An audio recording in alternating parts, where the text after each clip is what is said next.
நமக்கு திருமணம் ஆகியே 60-70 வருஷத்துக்கு மேல இருக்கும். அந்த கதையை குறித்து இப்போ பேசுறதுக்கு காரணம் என்ன? எதுக்கு இப்போ தேவையில்லாம அதை குறித்து சண்டை போடணும் இல்லையா?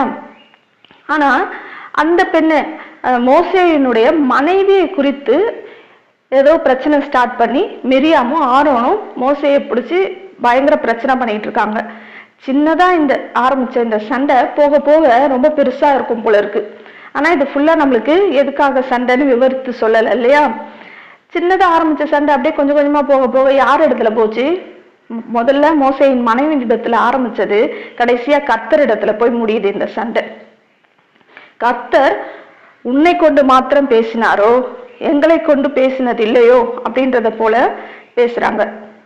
2ஆம் வசனம் என்ன சொல்லுது? கர்த்தர் மோசேயை கொண்டு மாத்திரம் பேசினாரோ.